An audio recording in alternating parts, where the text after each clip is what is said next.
త్యాగం మరియు భాగ్యం అన్న ఈ శీర్షికలో మొత్తం 10 మురళీలు రికార్డ్ చేశాము. ఆ 10 మురళీల డేట్స్ ఇక్కడ స్క్రీన్ మీద వేసి చూపిస్తున్నాము. ఆసక్తి ఉన్న విద్యార్థులు మురళి అన్న చదవచ్చు. లేదా ఈ ఆడియోల ద్వారా ఏదైతే మేము రికార్డ్ చేసి అప్లోడ్ చేస్తున్నామో వీటన్నిటిని విద్యార్థుల యొక్క అనుకూలం కోసము శివ పరమాత్మ జ్ఞాన మురళి అన్న ఈ యూట్యూబ్ ఛానల్లో పైన వీడియోస్ ప్లేలిస్ట్ అని వస్తుంది. ఆ ప్లేలిస్ట్లో త్యాగం మరియు భాగ్యం అని చెప్పి సపరేట్ స్లాట్ క్రియేట్ చేసి ఈ 10 మురళీలు అందులో క్రియేట్ చేశాము. కాబట్టి విద్యార్థులు ఆ స్లాట్లోకి వెళ్తే మొత్తం 10 మురళీలు కనిపిస్తాయి. ఇప్పటికీ 7 మురళీలు రికార్డ్ చేశాము. ఇది 8వ మురళి. ఇది 1981 నవంబర్ నెల 23వ తారీఖు. ఈ అవ్యక్త మురళిలో బాబా గుప్త దానమే మహాదానం.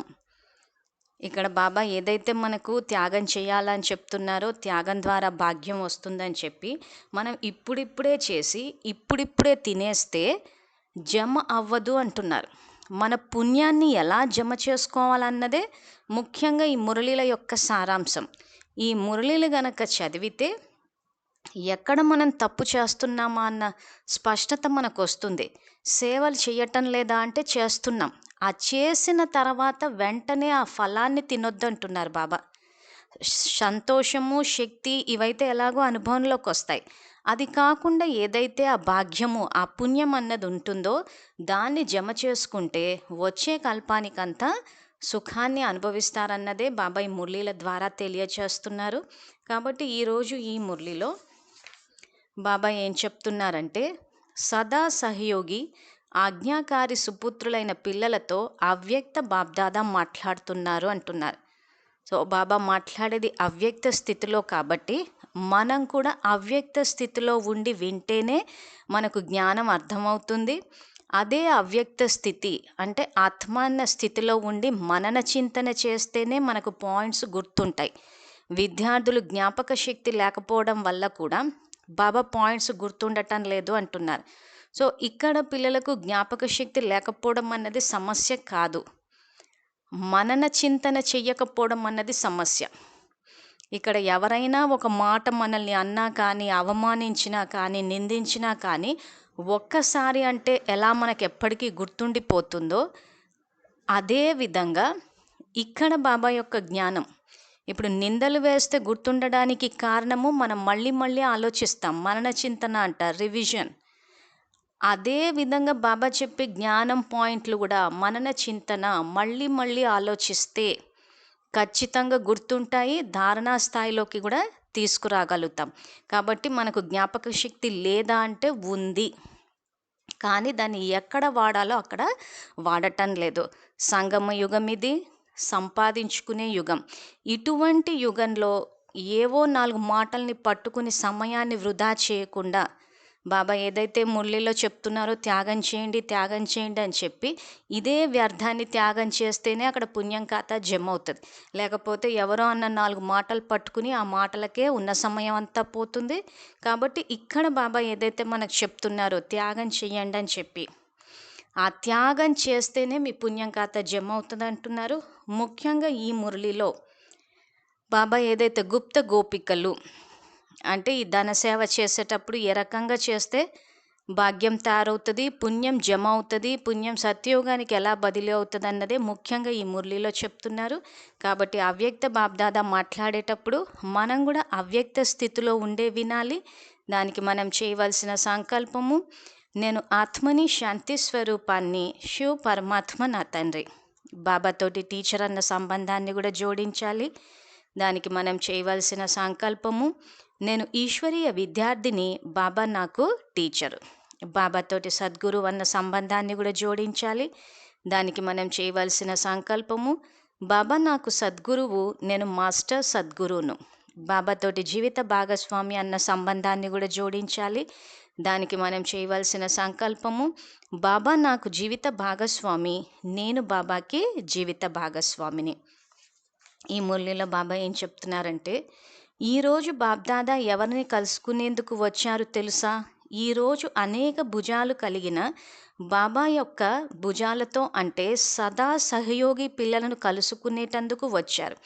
మురళిలో బాబా ఎక్కువగా వాడే పదం ఈ సదా అన్న పదము. అంటే మనం ఏది చేసినా సదా ఉండాలి, కాసేపు చెయ్యడము, కాసేపు చెయ్యకపోవడము. బాబా ఏదైతే ఇందాక మురళిలో అంటే త్యాగి మహాత్యాగి తేడా తెలిపేటప్పుడు అదే చెప్పారు. సర్వస్వ త్యాగులైతే సదా చేస్తారు. అలా కాకుండా ఎవరైతే కాసేపు త్యాగము కాసేపు లేకపోవడం అన్నదే ఇక్కడ ఈ సదా అన్న పదాన్ని మరి వాడడానికి అర్థము. కాబట్టి ఏది చేసినా సదా నిరంతరం చేస్తూ పోవాలి బాబా సమానంగా. అందుకే సదా సహయోగి పిల్లలను కలుసుకునేటందుకు వచ్చారు. విశేష సహయోగి ఆత్మలు బాబా యొక్క కుడిభుజంగా అయి ప్రతి కార్యంలో ఎంత ఎవర్ రెడీగా ఉన్నారని. బాబ్దాదా డైరెక్షన్స్ యొక్క సైగ చేయగానే కుడి భుజాలైన పిల్లలు అంటే విశేష భుజాలు అంటే ఆజ్ఞాకారి పిల్లలు సరే బాబా మేము సదా తయారు అని అంటారు. సో ఆజ్ఞాకారి పిల్లలు సదా తయారుగా ఉంటారు. అంతే తప్పితే పరిస్థితులు అనుకూలిస్తే, ఆరోగ్యం బాగుంటే, బంధనాలు లేకపోతే అని ఇలా కండిషన్స్ పెట్టరు. అందుకే విశేష ఆత్మలు కుడి భుజాలు అంటే సదా. సో ఇప్పుడు విద్యార్థులు ఆలోచించేటప్పుడు మేము ఏ సేవకైనా రెడీ హాజీ అని అంటామో అని అంటారు. చేస్తున్నారు, నిజంగానే చెయ్యట్లేదని కాదు. కానీ చేసిన తర్వాత ఏ పుణ్యమైతే సంపాదిస్తున్నారో ఆ పుణ్యాన్ని జమ చేసుకోమని చెప్పడమే ఈ మురళిల యొక్క సారాంశము. సో అందుకే బాబా ఏమంటున్నారంటే ఆజ్ఞాకారి పిల్లలు సరే బాబా మేము సదా తయారు అని అంటారు. బాబా అంటారు పిల్లలు అంటారు సరే బాబా. ఇటువంటి విశేష భుజాలను బాబా చూస్తున్నారు. నలువైపులా ఉన్న విశేష భుజాలైన పిల్లల ద్వారా బాబా ఇవే మాటలు వింటున్నారు. అలాగే బాబా ఇప్పుడే చేస్తాము. బాబా మేము సిద్ధం బాబా. బాబా కూడా సదా అటువంటి పిల్లలను మధురమైన పిల్లలు, సుపుత్రులైన పిల్లలు, విశ్వానికి అలంకర అయిన పిల్లలు, మాస్టర్ భాగ్య విధాతలు, మాస్టర్ వరదాత పిల్లలు అంటూ పిలుస్తారు అంటున్నారు. బాబా ఏవైతే ఇక్కడ మనకు టైటిల్స్ ఇస్తున్నారో వీటన్నిటికీ మనకు అర్హత ఉందా లేదా అని ఒక్కసారి చెక్ చేసుకోవాలి. ఒకవేళ ఆ స్థితికి చేరలేకపోతే ఈ మురళీల ద్వారా మనకు ఏదైతే జ్ఞానాన్ని ఇచ్చారో దానిని మనన చింతన చేసి బాబా నుంచి శక్తిని తీసుకుని ధారణా స్థాయిలోకి తీసుకొస్తే తండ్రి ద్వారా ఈ బిరుదులకి మనము అర్హులం అవుతాం. తర్వాత ఈరోజు బాబ్దాదా ఇటువంటి పిల్లల యొక్క పేర్లు లెక్కిస్తున్నారు. ఎంత మాల తయారు చేసి ఉంటారు చెప్పండి. చిన్న మాలయా లేక పెద్ద మాల తయారైందా? ఆ మాలలో మీ నంబర్ ఎక్కడ ఉంటుంది? అంతిమ ఫలితం యొక్క మాల గురించి చెప్పటం లేదు. వర్తమాన సమయంలో ఇటువంటి కుడిభుజాలు ఎంతమంది ఉన్నారు అని ఆ మాలను తయారు చేస్తున్నారు. వర్తమానం యొక్క నంబరు సహజంగా తీయవచ్చు కదా. మాల యొక్క నంబర్ లెక్క పెడుతూ బ్రహ్మబాబా ఒక విశేష విషయం చెప్పారు. అది ఏమిటి? ఈనాటి విశేషమైన విషయం కుడిభుజాలు అంటే సహయోగుల యొక్క విషయం.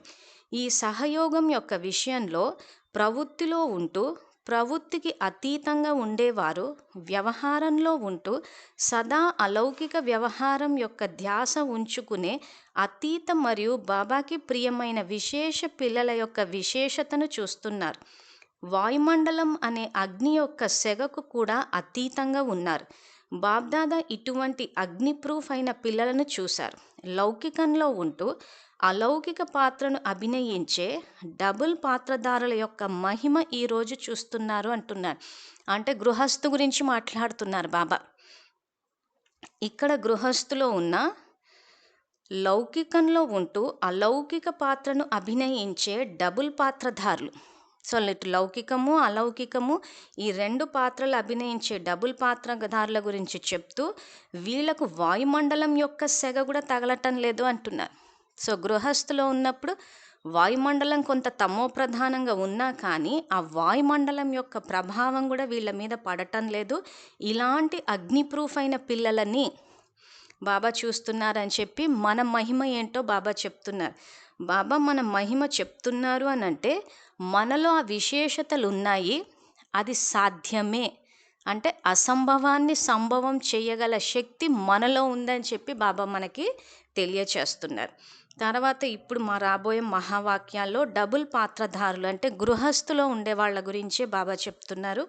సో బాబా ఏమంటున్నారంటే డబుల్ పాత్రధారుల యొక్క విశేషతలను వర్ణన చేస్తున్నారు. కొంతమంది పిల్లలు ఎంత అనాసక్తంగా ఉంటున్నారంటే సంపాదించుకుంటున్నారు. ఆ సంపాదన ద్వారా సుఖ సాధనాలను ఎంతగా కావాలంటే అంతగా సమకూర్చుకోవచ్చు. కానీ సాధారణంగా తింటున్నారు, సాధారణంగా నడుస్తున్నారు మరియు సాధారణంగా ఉంటున్నారు. మొదట అలౌకిక సేవ కొరకు విశేషంగా ధనం తీస్తారు, లౌకిక కార్యం చేస్తారు, లౌకిక ప్రవృత్తి, లౌకిక సంబంధం, సంప్రదింపులు నిలుపుకుంటారు మరియు విశాల బుద్ధి కలిగి ఉంటారు కనుక వారిని కూడా కోపగించుకోనివ్వరు. కానీ ఈశ్వరీయ సంపాదన యొక్క రహస్యాన్ని తెలుసుకుని రహస్యయుక్తంగా అయి ధనం తీస్తారు అంటున్నారు.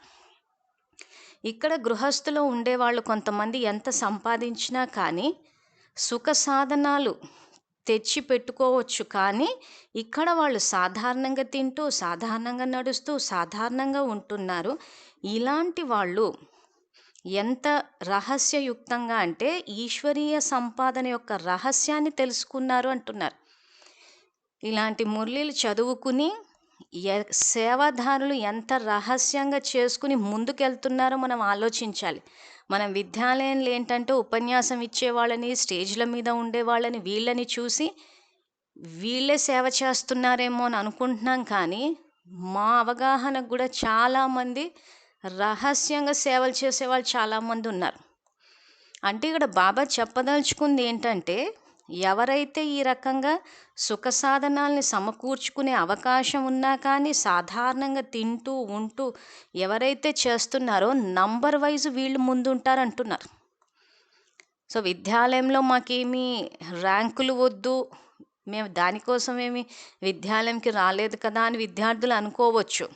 కాబట్టి శ్రేష్ఠ జన్మలు తీసుకుంటారు. బాబా ఇంత జ్ఞానం చెప్పేది దానికోసమే. ఊరికే మనము పదవులు కాకపోయినా కానీ, అసలు జన్మే వద్దనుకున్నా కానీ, ఎలా ఆలోచించుకున్నా కానీ బాబా ఇక్కడ మనకేంటంటే ఏ జన్మలైతే తీసుకుంటామో అవి సుఖంగా ఉండేటంతన్నా చూసుకోండి అంటున్నారు. అంటే ఇక్కడ మీరు సేవ చేస్తున్నారు, ఆ చేసేటప్పుడు ఆ పుణ్యం ఏదైతే ఉందో ఆ పుణ్యం జమ చేసుకున్నా చాలా అంటున్నాడు, ఖర్చు అవ్వకుండా. సో విద్యార్థులు ఆ రకంగా చేసినా కానీ ముందుకు వచ్చేస్తారంటే శ్రేష్ఠ జన్మలు తీసుకుంటారు, దుఃఖాన్ని అనుభవించాల్సిన అవసరం ఉండదు. సో అందుకే ఇక్కడ ఏంటంటే గృహస్థులో ఉన్నవాళ్ళు లౌకిక సంబంధాలని నిర్వర్తిస్తున్నారు, ఆ తర్వాత లౌకిక కార్యాలు చేస్తున్నా కానీ ధనాన్ని ముందు ఈశ్వరీయ సేవ కోసం తీసిపెట్టి ఆ తర్వాత లౌకిక కార్యాలు నిర్వర్తిస్తున్నారు అంటున్నారు. ఇలాంటి వాళ్ళని మేము కూడా చాలామందిని చూసాం. పెద్దగా ప్రాచుర్యంలోకి రాలేదు కానీ సేవలు మాత్రం చేస్తున్నారు. అంటే విద్యాలయంలో కాంపిటీషన్ అన్నది పెద్దగా బయటికి కనిపించదు కానీ లోపల సూక్ష్మంగా మాత్రం చేసేవాళ్ళు చేసేస్తూనే ఉన్నారు. సో అందుకే బాబా ఇంకేం విషయం ఇప్పుడు అన్నయ్యల గురించే కాక ఇప్పుడు అక్కయ్యల గురించి కూడా చెప్తున్నారు. ఈ విశేషతలో గోపికలు అంటే అక్కయ్యలు కూడా తక్కువ కాదు, ఈ విధమైన గుప్త గోపికలు కూడా ఉన్నారు. లౌకికంలో ఆఫ్ పార్ట్నర్ అంటారు కానీ బాబాతో వ్యాపారం చేయటంలో ఫుల్ పార్ట్నర్ అవుతున్నారు. ఇటువంటి సత్యమైన మనస్సు కలిగిన విశాల హృదయాలైన గోపికలు కూడా ఉన్నారు అంటున్నారు. విద్యాలయంలో గమనిస్తే కొంతమంది అక్కయ్యలు అంటే ఇక్కడ బాబా చెప్పినట్టు గుప్త గోపికలు తెచ్చి బండారాలో సైలెంట్గా గుప్తంగా వేసేసి ఉండిపోతారు. ఇలాంటి వాళ్లకు పదం భాగ్యం వస్తుంది అంటున్నారు. ఇక్కడ బాబా ఇప్పుడు మనం ఏదైతే టాపిక్ చెప్పుకుంటున్నామో పుణ్యాన్ని జమ చేసుకోవడం గురించి గుప్తంగా వేసినదే మహాదానం అంటారు. అంటే ఈ మాతలు ఏం చేస్తారంటే బండారాలో వేసేసి సైలెంట్ అయిపోతారు. ఇంకా ఆ తర్వాత ఎవరితో చర్చించడం కానీ, ఆ తర్వాత మేము కాబట్టి ఇంత చేసామని పబ్లిసిటీ ఇచ్చుకోవడం కానీ, తిలకాలు, షాళ్ళు, పూలు, కిరీటాలు ఇవి ఏవి ఆశించరు వాళ్ళు. కనీసం టోలీ విషయంలో కూడా నలుగురికి చెప్తే ఏమైనా కొంచెం టోలీ ఎక్కువ వస్తుందేమో అని కూడా ఆశించరు. అంత గుప్తంగా చేసేస్తూ ఉంటారు. అప్పుడు పదం. అలా కాకుండా మనం ఇలా చేసామని చెప్తే ఎక్కడో కొంత ప్రాముఖ్యత వస్తుందేమో, ఏమైనా మనల్ని ముందు పెడతారేమో, లేదా టోలీ ఇచ్చేటప్పుడు మనకి ఇంకొంచెం ఎక్కువ ఒక స్పూన్ ఎక్కువ వస్తుందేమో, ప్రాముఖ్యత వస్తుందేమో అని ఇవి కూడా ఆలోచించారు. మీకు గమనించి చూస్తే సాధారణంగా ఉంటారు కానీ చేసేది గుప్తంగా చేస్తారు. కాబట్టి బాబా అందుకే అంటున్నారు హాఫ్ పార్ట్నర్ కూడా కాదు వీళ్ళు, ఫుల్ పార్ట్నర్ అంటున్నారు. హాఫ్ పార్ట్నర్ అంటే బిజినెస్లో 50-50% షేర్ చేసుకుంటారు. కానీ ఇలాంటి గుప్త గోపికలు ఫుల్ పార్ట్నర్ అంటే 100% భాగ్యాన్ని పొందుతున్నారంటున్నారు. సో ఆ రకంగా ఏది చేసినా గుప్తంగా చేయాల్సిందే తప్పితే మనం ఎప్పుడైతే గౌరవాన్ని ఆశిస్తామో, హాఫ్ పార్ట్నర్ అంటే ఇక్కడ బాబా ఏదైతే చెప్తున్నారో భాగ్యంలో శాతం వచ్చేస్తుంది, అంటే నంబర్ వచ్చేస్తుంది. అంటే బాబా చెప్పదలుచుకుంది ఏంటంటే మీరు ఎలాగూ చేస్తున్నారు, ఆ చేసేది బాబా యొక్క శ్రీమతానికి అనుసారంగా చేయాలి. అన్నయ్యలు చేస్తున్నారు, అక్కయ్యలు కూడా చేస్తున్నారని చెప్తున్నారు. తర్వాత ఇక్కడ అక్కయ్యల విషయానికి వచ్చేసరికి కొంతమంది మాతలు అడుగుతున్న ప్రశ్న ఏంటంటే, ఇంట్లో అన్నయ్యకి చెప్పకుండా వెళ్ళి ఇస్తే పుణ్యం వస్తుందా? ఇక్కడ మురళీలో బాబా ఏ రకంగా చేసినా పుణ్యం వస్తుంది కానీ నంబర్ ఉంటుంది అంటున్నాడు. సో ఏది చేస్తే ఎక్కువ వస్తుంది, ఏది చేస్తే తక్కువ వస్తుందా అంటేనే ఈ త్యాగం మరియు భాగ్యం అన్న ఈ 10 మురళీలు చదివితే అర్థమవుతుంది. తర్వాత కొంతమంది మాతలు, ఒకవేళ అన్నయ్య పర్సులో నుంచి కనుక డబ్బులు తీసి బండారాలో వేస్తే పుణ్యం వస్తుందా? సో మళ్ళీ అదే చెప్తున్నారు బాబా, ఎట్లా వేసినా వస్తుంది కానీ నంబర్ తయారవుతుంది. ఇక్కడ వేసేది నిజాయితీగా వేయాలంటున్నారు. సో ఇక్కడ మాతలకు సంపాదన ఉండకపోవచ్చు, అలా అని చెప్పి అన్నయ్యకి తెలియకుండా పర్సులో నుంచి తీసి ఇస్తున్నాము అని అంటే అక్కడ నిజాయితీ అన్న దైవీ గుణం లేనట్టే కదా. సో సేవ చేశామా అని ఆలోచిస్తున్నాం, ధారణ కూడా చేయాలి కదా. సో ఎంత యజ్ఞంలో వేశారా అన్నది ఆలోచించేటప్పుడు ఎలా సంపాదించామా అన్నది కూడా ఆలోచించాలి. ఇక్కడ ధర్మ మార్గంలో సంపాదించిన వాడికి, అధర్మ మార్గంలో సంపాదించిన వాడికి అందరికీ 100% పుణ్యం ఇస్తే మరి అందరూ ధర్మ మార్గంలో చేసి ఎందుకు కష్టాలు పడాలా అంటారు. రేపు బాబాతోటి ఒకవేళ ఇలాంటి విషయాల్లోనే వచ్చినప్పుడు మేము ధర్మ మార్గంలో సంపాదించి వేస్తున్నాము, వాళ్ళు అధర్మ మార్గంలో సంపాదించి వేస్తున్నారు, అందరికీ 100% ఇస్తే ఇంకా ధర్మానికి విలువ ఎక్కడుంది? ఇక్కడ బాబా అవతరించిందే ధర్మస్థాపనకి.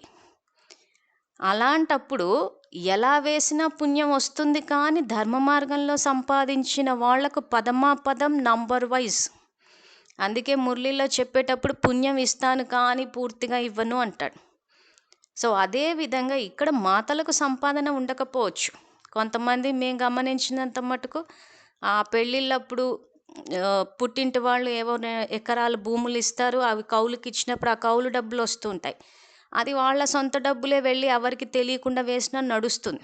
కానీ ఇలా ఒకరి డబ్బులు తీసుకుని మనం వేయడం అన్నది మరి నిజాయితీ అన్నది పూర్తిగా లేనట్టే. కాబట్టి ధారణ అన్నది చాలా ఇంపార్టెంట్ ఇక్కడ. ఆ తర్వాత ఇంటి ఖర్చులు ఇవన్నీ ఉన్నప్పుడు కూడా మాతలు అందులో కొంత జమ చేసుకుంటూ ఉంటారు. అలా చేసినా పుణ్యం వస్తుంది. కానీ నిజాయితీ విషయంలో మాత్రము ఎక్కడా రాజీ పడడానికి లేదు. నిజాయితీ అన్నదే హయ్యెస్ట్ దైవీ గుణం అంటారు బాబా.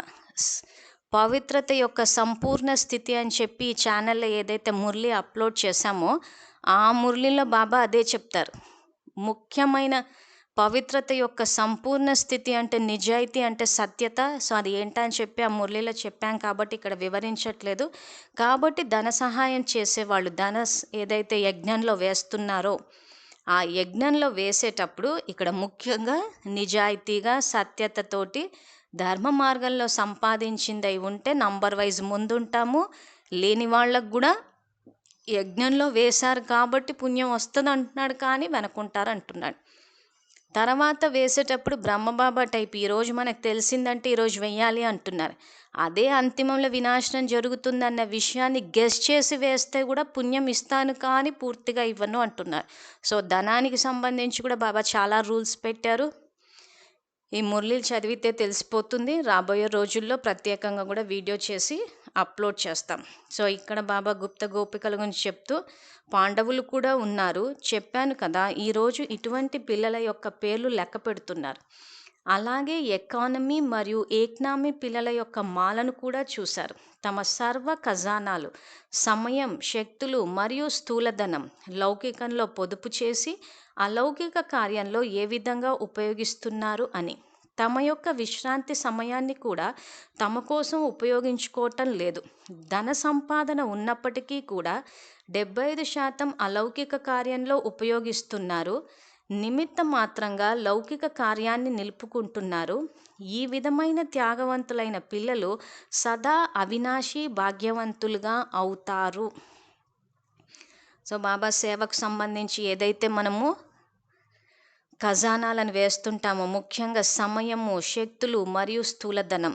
సేవ విషయానికి వచ్చేసరికి చాలామంది ధనానికి ఎక్కువ ప్రాముఖ్యత ఇస్తుంటారు. కానీ బాబా ఇక్కడ సమయము, సంకల్పాలు, శక్తులు వీటికి ఎక్కువ ప్రాధాన్యత ఇస్తూ ఉంటారు.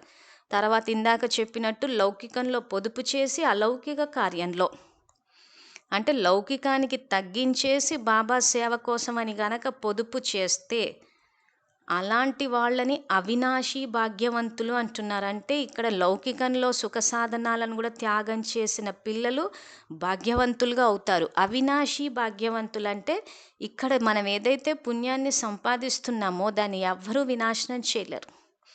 అవినాశి భాగ్యవంతులుగా అవుతారు అంటారు. కానీ ఈ విధమైన యుక్త పాత్రను అభినయించేవారు ఎక్కువ సంఖ్యలో లేరు. వేళ్లతో లెక్క పెట్టగలిగేంత మంది ఉన్నారు. అయినప్పటికీ డబుల్ పాత్రను అభినయించే విశేష ఆత్మల యొక్క మహిమ తప్పకుండా వర్ణన చేయబడుతుంది. గుప్తదానమే మహాదానం. గుప్త మహాదాని యొక్క విశేషత త్యాగాన్ని కూడా త్యాగం చేస్తారు. శ్రేష్ఠ కర్మకి ఫలం లభిస్తుంది అంటే ప్రత్యక్ష ఫలంగా సర్వుల ద్వారా మహిమ లభిస్తుంది. సేవాదారికి శ్రేష్ఠ మహిమ యొక్క సీటు లభిస్తుంది. గౌరవం, పదవి అనే సీటు లభిస్తుంది. ఈ సిద్ధి తప్పక లభిస్తుంది. ఎందుకంటే ఈ సిద్ధుల మార్గం యొక్క ఆజ్ఞాపత్రాలు కానీ అంతిమ గమ్యం కావు. అందువలన వీటిని త్యాగం చేసే త్యాగవంతులుగా, భాగ్యవంతులుగా అవ్వండి. దీనినే మహాత్యాగం అంటారు అంటున్నారు. సో ఇందాక బాబా చెప్పినట్టు లౌకికానికి తక్కువ ప్రాముఖ్యత ఇచ్చి అలౌకిక కార్యాలకు గనక వేస్తే అవినాశి భాగ్యవంతులు అవుతారు. ఇక్కడ డబ్బే కాకుండా సమయాన్ని, జ్ఞానాన్ని, శక్తిని వీటన్నిటిని కూడా వేసినప్పుడు ఖచ్చితంగా మీకు ప్రత్యక్ష ఫలం. సో పుణ్యాన్ని జమ చేస్తే సత్యయుగానికి వచ్చే కల్పానికి ఎలాగూ వస్తుంది. ఇక్కడ సంగమ యుగంలో డబుల్ ఫలం, ప్రత్యక్ష ఫలం ఏమవుతుందంటే గౌరవము, పదవి అనే సీటు లభిస్తుంది. సో ఖచ్చితంగా ఇలాంటి వాళ్ళకు ఆ రెస్పెక్ట్ అన్నది వస్తుంది. ఆ వచ్చినప్పుడు దాన్ని కూడా త్యాగం చేస్తేనే భాగ్యవంతులు అవుతారు. దీనినే మహాత్యాగం అంటారు. అంటే ఇక్కడ చేయవలసింది ఏంటంటే సేవలు చేస్తాము కానీ దాని ప్రతిఫలంగా ఏది ఆశించం. ఇప్పుడు సేవలు చేయడం వల్ల కొన్ని చోట్లకు వెళ్ళినప్పుడు ఖచ్చితంగా అక్కడ ప్రాముఖ్యత ఇస్తారు. ఆ ప్రాముఖ్యత ఇచ్చారు కదా అని చెప్పి అహంకారాన్ని పెంచేసుకోవడము, మా మాటే నెగ్గాలి అనుకోవడం, ఇవన్నీ ఏదైతే ఆ గౌరవాన్ని ఆశిస్తున్నామో అది త్యాగం చేస్తే భాగ్యవంతులు అవుతారంటాడు. అది త్యాగం చేయకపోతే ఏమవుతుందంటే అక్కడికక్కడ ఆ ఫలాన్ని స్వీకరిస్తే భాగ్యము, పుణ్యం ఖర్చు అయిపోతుంది అంటారు. అంటే సమయం ఉన్న సందర్భం రాకపోయినా కానీ చాలా మటుకు మేము చూసినంత మటుకు సేవలు చేసేస్తున్నారు. చేసేసిన తర్వాత ఎవరైనా కొత్త వాళ్ళు పరిచయం అయితే మొత్తం గతాన్నంతా తవ్వుతున్నారు. ఈ గతాన్ని తవ్వడానికి కారణం మేము గమనించింది ఏంటంటే, అంటే మేము ఇంత సేవలు చేశాము. ఇప్పుడు నేనే వ్యక్తిగతంగా కొన్ని చోట్లకు వెళ్ళినప్పుడు మొదటిసారి పరిచయం అయినప్పుడు వాళ్ళు ఎన్ని సేవలు చేశారో ఏంటో మనకు తెలియదు కాబట్టి మొత్తం గతం అంతా చెప్తున్నారు అడగకపోయినా. ఆ రకంగా చెప్పేటప్పుడు మేము గమనించింది ఏంటంటే, అంటే మేము మీకన్నా ఎక్కువ సేవలు చేశాము, కొన్ని సంవత్సరాల నుంచి చేశాము అని చెప్పి ఆ ఆధిక్యతని రుజువు చేసుకునే ప్రయత్నం చేస్తున్నారు. అసలు అక్కడ అది సందర్భమే రావటం లేదు. కానీ ఎక్కడో సూక్ష్మంగా మేము సేవలు చేశాము అని ఆ పబ్లిసిటీ ఇచ్చుకునే ప్రయత్నాలు అయితే చేస్తున్నారు. ఆ రకంగా చేసినప్పుడు ఏమవుతుందంటే భాగ్యవంతులు, అంటే ఇక్కడ ఏదైతే త్యాగవంతులు, భాగ్యవంతులు అని చెప్తున్నారో ఆ యొక్క పుణ్యం ఖర్చు అయిపోతుంది. ఇవన్నీ ఏంటంటే చూడడానికి చాలా సహజంగా అనిపిస్తూ ఉంటాయి. అవును, పరిచయం అయ్యారు కాబట్టి మేమేం చేసామో చెప్తున్నాము అని చెప్పి. కానీ ఆ సందర్భం రావాలి కదా అవన్నీ చెప్పుకోవడానికి. అది సందర్భమే ఉండదు, కానీ గతాన్నంతా చెప్పేస్తూ ఉంటారు. కాబట్టి విద్యార్థులు సూక్ష్మంగా ఒక్కసారి గతాన్ని తవ్వి అందరికీ చెప్పేటప్పుడు పరిశీలించుకొని చూడండి, ఎక్కడైనా సూక్ష్మంగా గౌరవాన్ని ఆశిస్తున్నారేమో అని. సో ఇది బాబా అందుకే ఇక్కడ వీటిని త్యాగం చేసే త్యాగవంతులుగా భాగ్యవంతులుగా అవ్వండి, దీనినే మహాత్యాగం అంటారు. తర్వాత ఇప్పుడిప్పుడే చేశారు, ఇప్పుడిప్పుడే తినేస్తే జమ అవ్వదు. ఈ అల్పకాలిక సిద్ధులు కర్మ యొక్క ప్రత్యక్ష ఫల రూపంలో తప్పకుండా లభిస్తాయి. ఎందుకంటే సంగమ యుగం ప్రత్యక్ష ఫలం ఇచ్చే యుగం. భవిష్య ఫలం అయితే అనాది నియమం అనుసరించి లభించవలసిందే, కానీ సంగమ యుగం వరదాని యుగం. ఇప్పుడిప్పుడే చేశారు, ఇప్పుడిప్పుడే లభిస్తుంది, కానీ ఇప్పుడిప్పుడే తినేయకూడదు. ప్రసాదంగా భావించి పంచి పెట్టేయండి, లేక బాబా ముందు భోగ్ చేసేయండి. అప్పుడు 1కి కోటి రెట్లు జమ అవుతుంది. అంటే ఇక్కడ మనం ఏదైతే సేవలు చేయడం ద్వారా భాగ్యం లభిస్తుందో అది ప్రసాదంగా పంచిపెట్టేయండి అంటున్నాడు. సో ఇప్పుడు మనం సేవలు చేయడం ద్వారా మనకు గనక సంతోషము శక్తి లభిస్తే దాన్ని అందరికీ పంచిపెట్టేయాలి. తర్వాత లేకపోతే బాబా ముందు భోగ్ చేసేయండి. అంటే భోగ్ అంటే ఏంటి? ఇక్కడ సమర్పణ చేయడం అంటే మళ్ళీ మనం సేవలు చేసి బాబా చేయించని చెప్పి వాక్యానికి ముందు పెట్టడం కాదు, బుద్ధి ద్వారా. అంటే స్ట్రాంగ్గా ఫీల్ అవ్వాలి, ఈరోజు మనం ఏదైతే చేశామో అది బాబా ద్వారానే జరిగింది, మనదేమీ లేదు. అంటే అది వాచా ద్వారా కాదు, బుద్ధి ద్వారా. ఈరోజు మనం ఏ జ్ఞానం అయితే చెప్తున్నామో అది బాబా ఇచ్చిన జ్ఞానం, మన సొంత జ్ఞానం కాదు. కాబట్టి క్రెడిట్ అంటూ వెళ్తే బాబాకి వెళ్ళాలి. సో అది ఏ రకంగా వెళ్తుంది అనంటే మన భావన ద్వారా.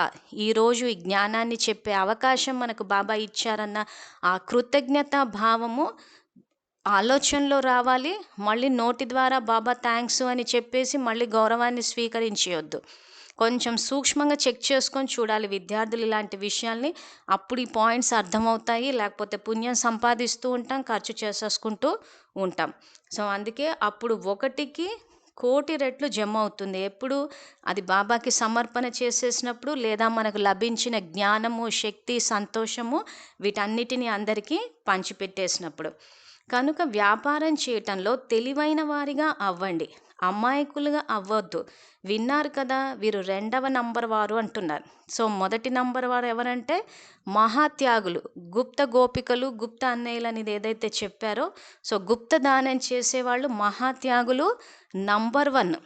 అంటే ఇంకా ఎక్కడా వాళ్ళు చేసిన త్యాగం గురించి మాట్లాడరు ఇంకా. సో ఇది గుప్తదానం.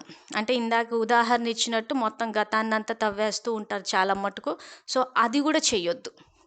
సో ఇది 1టి వారు.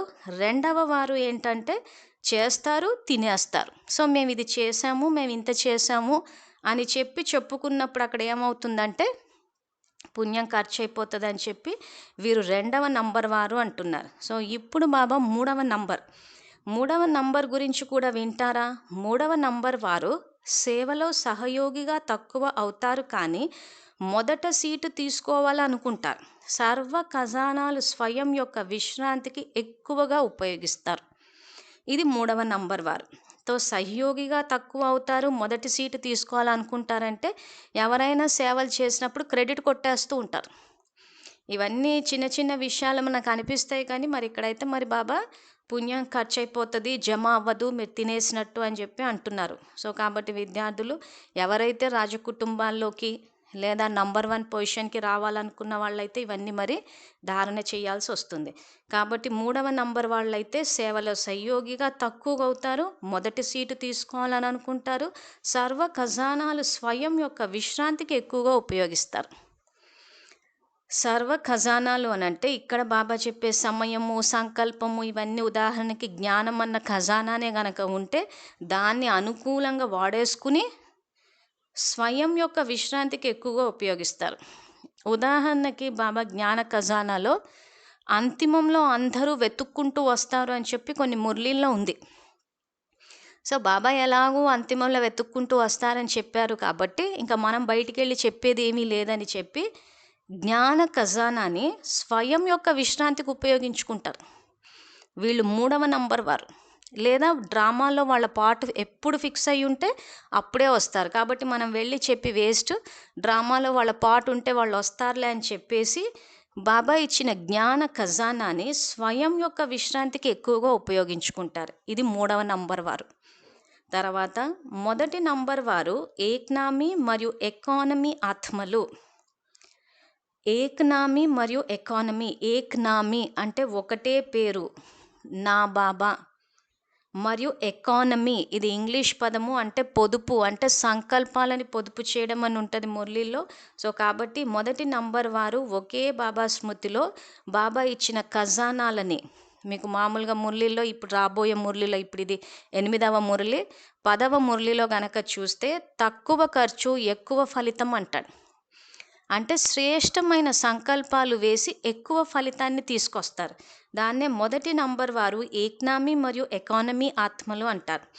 2వ నంబర్ వారు సంపాదించుకుంటారు, తినేస్తారు. మరియు 3వ నంబర్ వారు సంపాదన తక్కువ, తినటం ఎక్కువ అంటారు. సో అవ్యక్త మురళీలన్నీ ధారణకు సంబంధించిన పాయింట్స్. సో మనం మొదట్లో ఉన్నామా, 2వ నంబర్లో ఉన్నామా, 3వ నంబర్లో ఉన్నామా చూసుకుని, ఒకవేళ మొదటి నంబర్ కావాలి అని అనుకుంటే ధారణ చేసుకోవాల్సి వస్తుంది ఇవన్నీ. కాబట్టి 2వ వారు సంపాదించుకుంటారు, తినేస్తారు. సో ఏ రకంగా అంటే సేవలు చేస్తారు. కానీ ఇక్కడ గమనించాల్సింది ఏంటంటే అందరూ సేవాదారులే, కానీ భాగ్యాన్ని త్యాగం చేసేవాళ్ళు మొదటి వాళ్ళు. సో ఏదైతే భాగ్యం వస్తుందో దాన్ని గౌరవం రూపంలో, సాధనాల రూపంలో సంపాదించుకుని తినేసేవాళ్ళు 2వ వారు. 3వ నంబర్ వారు సంపాదన తక్కువ కానీ తినటం ఎక్కువ. అంటే మేమే చేసామని చెప్పేసి చెయ్యని దాన్ని క్రెడిట్ కొట్టేసి ఆ తర్వాత మాకే ప్రాముఖ్యత ఇవ్వాలి అని చెప్పి మమ్మల్ని ముందు కూర్చోబెట్టాలి, స్టేజ్ మీద పెట్టాలని చేసే తక్కువనా కానీ ఆర్భాటం, హంగామా ఇవన్నీ ఎక్కువ ఉంటాయి. సో వీళ్ళంతా 3వ నంబర్ వారు అంటారు. ఇతరుల యొక్క సంపాదన కూడా తినేవారిగా ఉంటారు. ఎవరు? ఈ 3వ నంబర్ వారు. శ్రేష్ఠ ఆత్మల భాగ్యం యొక్క లెక్క, త్యాగవంతులైన పిల్లలు ప్రత్యక్ష ఫలాన్ని, సర్వప్రాప్తులను త్యాగం చేస్తారు. కానీ 3వ నంబర్ పిల్లలు వారి యొక్క లెక్క కూడా స్వయం స్వీకరిస్తారు. సంపాదించేవారు కాదు, కేవలం తినేవారిగా ఉంటారు. అందువలన నంబర్ 1 పిల్లలు బరువు దించుకునేవారు, వీరు బరువు పెంచుకునేవారు. ఎందుకంటే శ్రమ చేసిన సంపాదనతో తినటం లేదు, ఇలా తినే త్రాగే ఆత్మలను కూడా చూశారు అంటున్నారు. సో బాబ్దాదా ఏదైతే గమనించారో విద్యాలయంలో సేవాదారుల గురించి చెప్పారు. కాబట్టి చెక్ చేసుకుని ముందుకు వెళ్ళాలనుకున్న వాళ్ళు బాబా ఏవైతే చేయకూడదని చెప్తున్నారో అవి చేయకూడదు. దానం విషయానికి వచ్చేసరికి స్థూల ధనమే కాదు, సమయము, సంకల్పాలు, శక్తులు, జ్ఞానము అన్నీ గుప్తంగా చేయాలి అంటున్నారు.